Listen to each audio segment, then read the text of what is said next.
こんにちは、ミッキーです。今回は完全攻略広島グルメ15選をご紹介していきます。瀬戸内の海の幸に恵まれまして、代表的な牡蠣や穴子などグルメの見どころがたくさんの町広島。海の幸だけではなく、広島風お好み焼きや汁なし担々麺などのソウルフード、お土産の定番もみじまんじゅうなど他にもたくさんの名物があります。そしてカフェ紹介のチャンネルとして外せないのは喫茶店のモーニング。ここ広島にはモーニング発祥の店として知られる名店もありますので、この機会にご紹介していきたいと思います。その他にもたくさんの見どころがありますので、ぜひこの動画を見ていただいて、文字通り広島を完全攻略していただければと思います。このチャンネルではカフェ巡りなど日常を少し豊かにする情報をお届けします。少しでも応援してくださる方はチャンネル登録をして次の動画も見逃さないでください。ちなみに今回ご紹介するお店の Google マップ位置情報は本動画の概要欄から確認することができますので、実際にお店に訪問する際の参考としてご活用ください。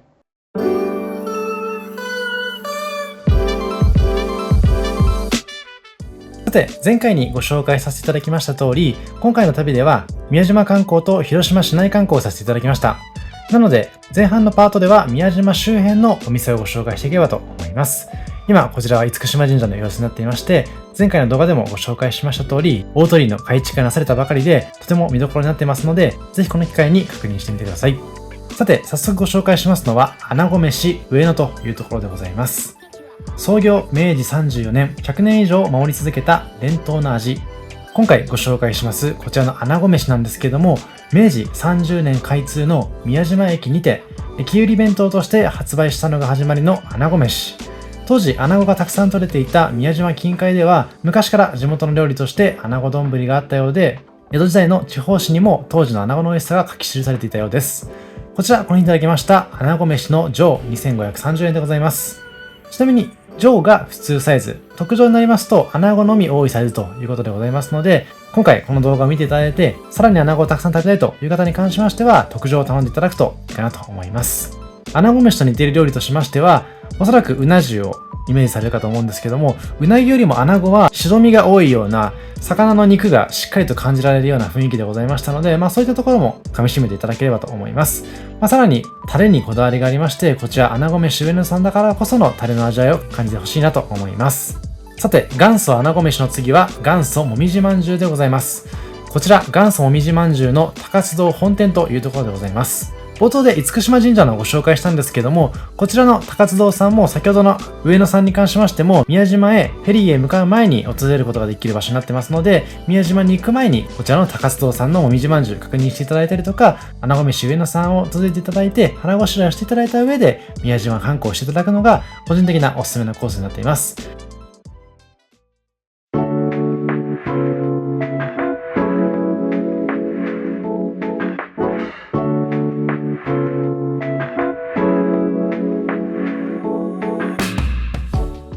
さて、こちらは宮島を上陸しまして、宮島の表参道というところにあります牡蠣屋さんでございます。言わずと知れた牡蠣の産地広島。全国の生産量の約6割を占める牡蠣が作られておりまして、広島湾一帯で天然牡蠣が食べられるようになったのはなんと縄文時代ということでございます。ここ牡蠣屋では広島県産の厳選された牡蠣の旨味を最大限に生かすために、味付けは最小限に抑え、牡蠣本来の味を引き出してシンプルに提供しています。常に新鮮な牡蠣がいただける名店になっています。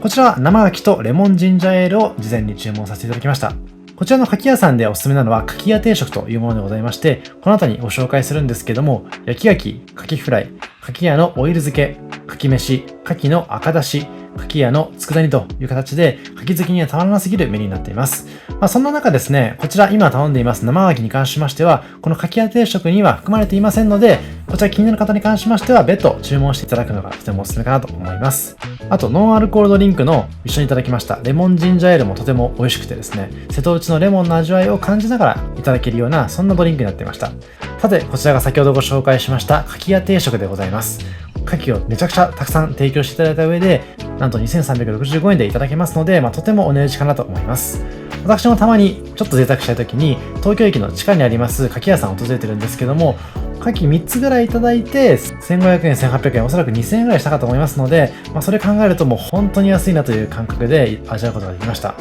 こういったところで、その産地のものをいただけるからこそ、とてもコスパよくいただけるのも旅の魅力になっているかなと、個人的には感じています。ちなみに今映しています、こちらの焼き牡蠣は、牡蠣屋さんの看板メニューになっていますので、定食全部は食べられないなという方に関しましても、ぜひ焼き牡蠣だけでも試してほしいなといったところでございます。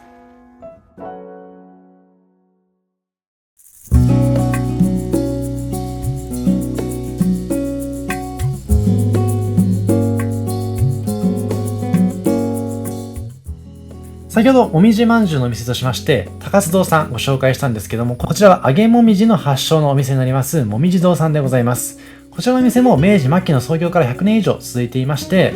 有名なもみじまんじゅうはもちろん、今申し上げました揚げもみじがとにかく美味しいお店になっています。もみじまんじゅうを天ぷらにした揚げもみじは、独自の製法により、外はサクサク、中は熱々のもっちりとした不思議食感が魅力になっています。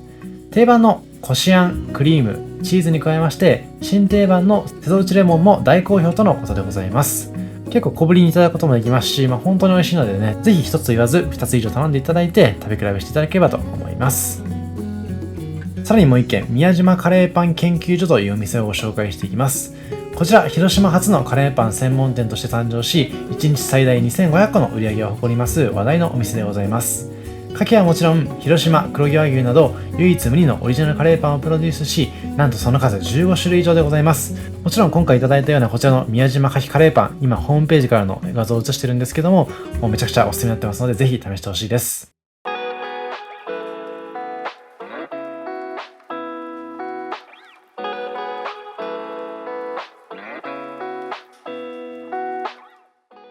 続いては、スターバックスコーヒーの厳島神社表参道店でございます。こちら、リージョナルランドマークストアという全国に28店舗しかないスターバックスコーヒーの一つになっていますので、ぜひとも注目していただきたいお店になっています。今年の初めに私のチャンネルの中では、日本全国のおすすめスターバックスご紹介してまして、そちらの中でもリージョナルランドマークストア、日本全国のお店ご紹介してますので、気になる方はそちらの動画も合わせてみていただければと思います。こちらは宮島愛あふれる店舗設計が随所に感じられまして、地元の老舗家具メーカーと開発したチェアや、伝統工芸品であります木製しゃもじを使ったアートなど見どころがたくさんでございます。さらに宮島ビールの自家醸造施設宮島ブルワリーも併設しておりまして、そちらでは宮島の天然水、地域の食材を生かしたここだけのクラフトビールも味わうことができます。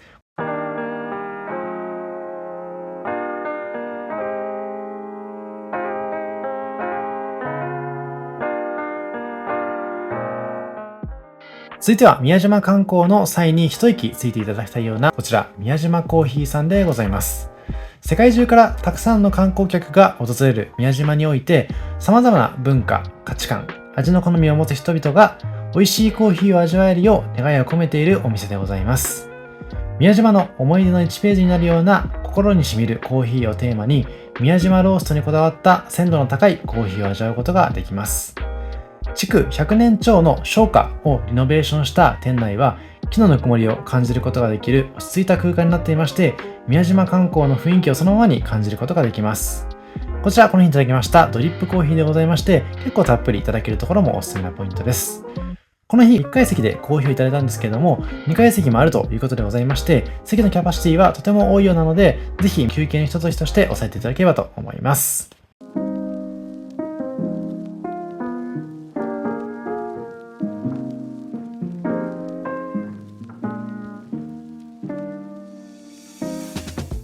さて、続いてご紹介しますのは、広島市内に場所を移しまして、ルーエブラジルさんというところでございます。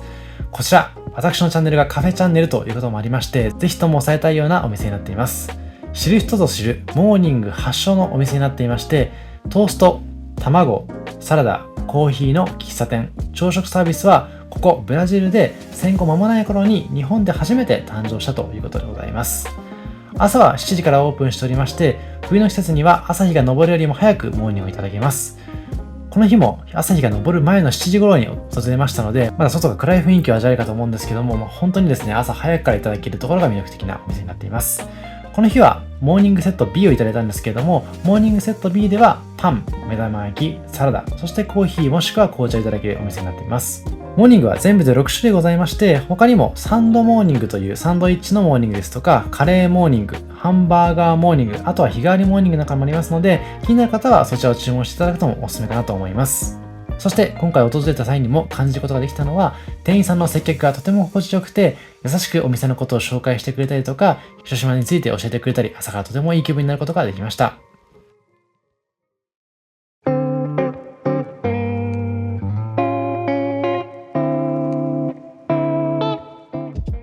続いてご紹介しますのは、プログレスライフスタイルコーヒーさんというところでございます。こちらは毎日飲みたくなるコーヒーをコンセプトに、極上の一杯と相性バッチリなスイーツがいただけますスペシャルティーコーヒーとお菓子のお店になっています。1階はスタイリッシュなカウンター席、2階はこだわりのインテリアや家具に囲まれました大人の空間になっていました。焙煎も浅入りから深入りまで幅広く用意しているコーヒー好き必見のラインナップになっておりまして、素敵なラテアートも見どころのコーヒー店でございます。今メニューもちゃんと映してたんですけども、フードメニューも結構豊富でございますので、カフェタイムに限らずランチタイムにも訪れることができるような、そんな店かなと感じております。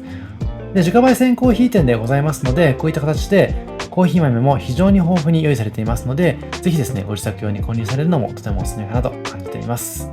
で、こちらのお店も先ほどのルーエブラジルさんと同様で、コーヒーの味はもちろん間違いないんですけれども、ちょっとした声かけが素敵なお店でございまして、お一人様でも心地よく過ごせるような、そんな空間づくりがされていました。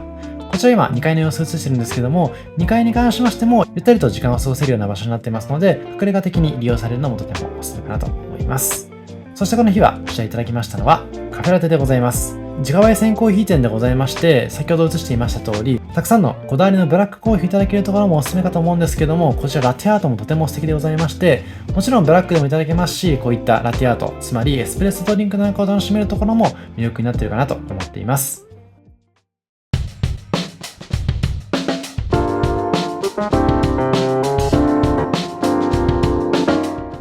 さて、続いてはこちらソウルフードでございます汁なし担々麺のお店喜作さんでございます。こちらは担々麺の本場中国四川省の味に衝撃を受けまして、試行錯誤の末誕生しました広島汁なし担々麺を提供するお店でございます。こちらも汁なし担々麺の元祖のお店になっていまして、だしの旨味、唐辛子の辛さ、山椒のしびれといったこれらの要素が絡み合った三位一体の味わいを感じることができる未体験のまさに絶品ソウルフードでございます。こちら提供された状態ではまだ完成する前の状態でございまして、提供されたままの状態からしっかりと混ぜ合わせることで完成するのが汁なし担々麺でございます。ぜひ今回ご紹介しているこちらの説明書きなんかもご確認いただきまして、その完成までの工程も楽しんでいただければと思います。こちらこの日いただきました汁なし担々麺540円でございます。540円という値段で、このリーズナブルな形もとても嬉しいポイントになっています。私もこの動画を編集しながら感じてるんですけども、もう今すぐにでも食べ直したいような、そんなやみつきなメニューになっていまして、特にですね、先ほど申し上げました山椒が効いているところが特徴的かなと思いまして、そのスパイシーな風味、香り、そして口の中に広がる感じがとても美味しいのでですね、ぜひ訪れていただいて体験していただきたいなと思っています。日曜祝日に関しましては夜の営業やってなくて、11時から15時までの営業になったりしますので、その辺はぜひ注意していただいて、昼ご飯はこちら食べに行くんだという固い決意をしていただいて、旅の計画に含めていただければと思います。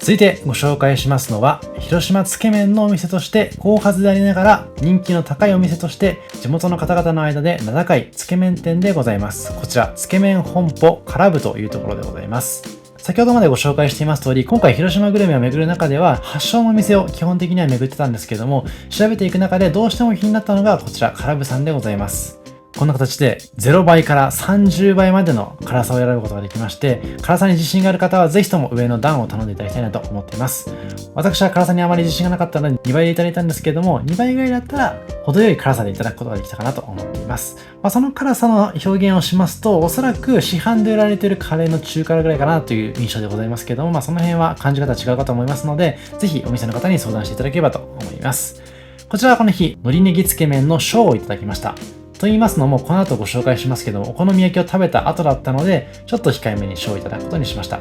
で、小とはいえど、野菜の量は結構たっぷりいただくことができますので、割とヘルシーにいただけるところも嬉しいポイントかなと感じています。で、麺は細めのもちっとしたタイプでございまして、そのもっちり加減がまたタレと絡み合って美味しさを演出してくれるのかなと感じています。ここまでご紹介しています通り、広島にはたくさんの注目グルメがありますので、本来であれば2泊とか3泊とかしていただいてゆったりと楽しんでいただくと全てのグルメを堪能できるかなと思いますので、ぜひその辺は工夫してみてください。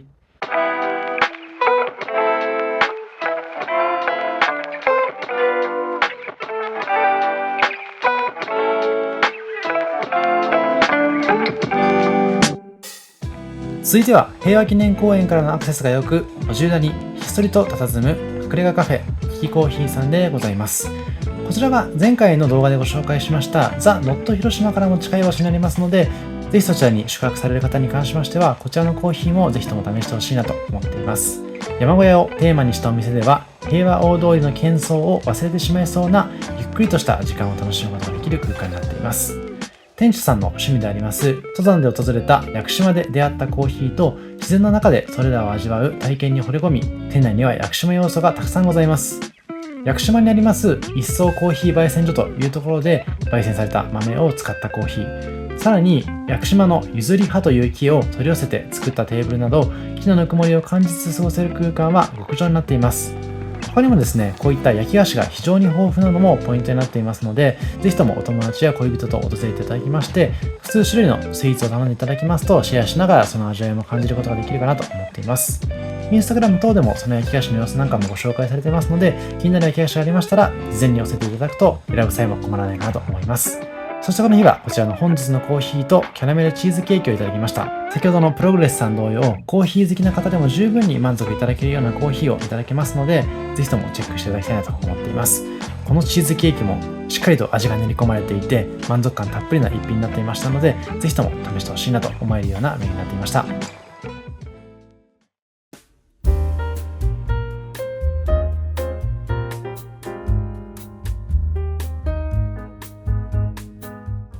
続いてご紹介しますのは、オブスキュラコーヒーロースタリー袋町というところでございます。以前に私の三軒茶屋特集の動画でも、オブスキュラコーヒーさんをご紹介してますので、気になる方はぜひともそちらを確認していただければと思います。創業当初から三軒茶屋というエリアにこだわってお店を続けてきたオブスキュラさん。そんなオブスキュラさんは、広島出身のオーナーが提案するコーヒー店でございまして、取り扱うコーヒー豆は全て厳選されたスペシャルティーコーヒーになっています。ちなみに、ここ、袋町店は系列で最も広いお店でございまして、開放感あふれるガラス張りの空間は三軒茶屋とはまた違った良さを放っていました。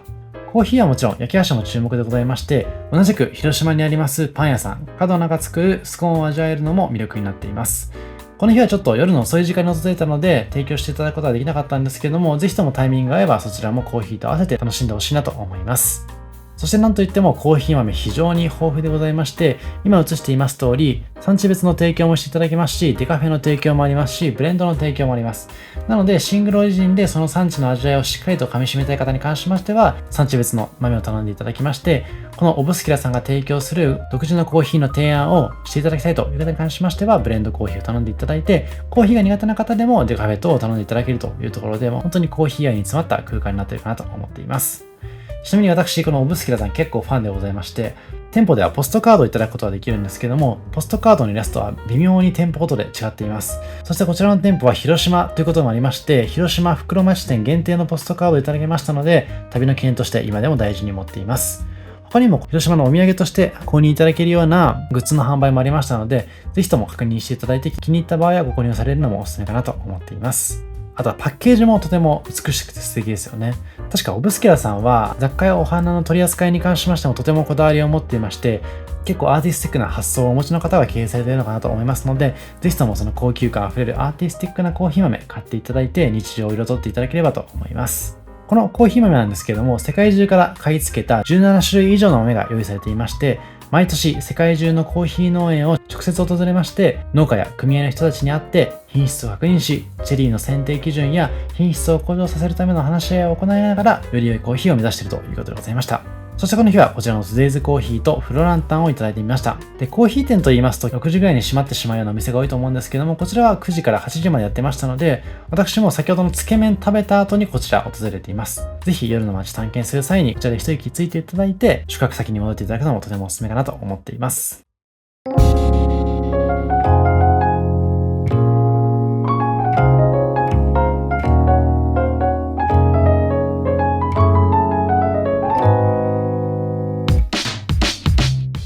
さて、最後にご紹介しますのは、食べログお好み焼き100名店2019にも選ばれました、お好み焼きみっちゃん総本店の八丁堀本店でございます。昭和25年創業、元祖広島風お好み焼きのお店でございます。みっちゃんこと伊勢光雄さんが生み出し、今やお好み焼きは広島のソウルフードとして定着しています。ソース、キャベツともやし、そば入り、ヘラで食べるスタイル、そのどれもがここから生まれておりまして、どのエピソードも印象的でございます。ソースはウスターソースを作る過程で廃棄されるドロドロとした沈殿物を見て、これはお好み焼きに合うとひらめき、片栗粉を入れてとろみのある現在のお好み焼きソースが誕生したということでございます。他にもネギの代わりに安いキャベツを入れたことでボリュームを増し、キャベツの値段が高騰した際に具を多く見せるためにもやしを入れて、その相性が生まれて今や定番の組み合わせになっているということでございます。あとは屋台でお好み焼きを食べていたみっちゃんさんが焼きそばの上にお好み焼きを乗せてみたことから誕生したのが広島風の形。さらに鉄板の上でヘラを使って食べれば皿も割り箸も使わなくて済むと考えたみっちゃんがおすすめした珍しいスタイルの食べ方。そのどれもがクリエイティブに溢れた企業努力なんだなと感じることができました。今映しています通り、非常に豊富なお好み焼きのメニューをいただくことができまして、お好み焼き以外にもおつまみもいただくことができますので、今回私は一人で訪れたんですけども、複数人訪れていただきますと、いろんな味を試しながら長居しつつお酒を楽しむこともできるような、そんな素敵な空間にもなっているのかなと感じました。で、広島の中心街から少し離れるんですけれども、それでも結構人気なお店でございまして、並ぶかなと思いますので、ぜひとも訪れる方に関しましては、下調べをしていただいて、並ぶ覚悟で訪れてほしいなと思っています。そしてこちらはこの日いただきました特製スペシャルと、あとはバドワイザー生ビール&かき焼きセットでございます。注文してから結構かかりましたので、ぜひともお腹に自信がある方に関しましては、お好み焼きの前に何かつまんでいただくのもおすすめかなと思います。もちろんお酒を飲んでいただくのもおすすめです。で、やっぱ広島風のお好み焼き、そばが入っているのが特徴的だなと思っていまして、私も結構この味わいが癖になってしまってですね、実際に東京に帰った後も自分で作ってみたりもしたんですけども、なかなかこの薄い生地作って上に乗っけるっていうのは難しかったなと思ってますので、ぜひとも本場の味を噛み締めてほしいなと思っています。あと今回かき焼き頼んだんですけれども、夜の鉄板メニューとしましては、かき焼きの他にホルモンやコウネなどの鉄板焼きがおすすめということでございますので、ぜひとも合わせてお試しいただければと思います。一人だと結構なボリュームになってますので、ぜひともお友達と訪れる際にはシェアしていただければと思います。そして最後にご紹介しますのは、電光石火というお店の駅へ広島店でございます。どうしてここをご紹介するかと言いますと、こちら、帰りの新幹線でも食べたいと思いまして、テイクアウトいただきました。テイクアウトいただけつつ、美味しい本格的なお店は多くはないので、ぜひとも参考にしていただければと思いご紹介しています。こちらテイクアウトでもそれなりのボリュームがありますので、家までの旅路も十分に満喫していただければと思います。以上、今回は完全攻略広島グルメ15選ご紹介させていただきました。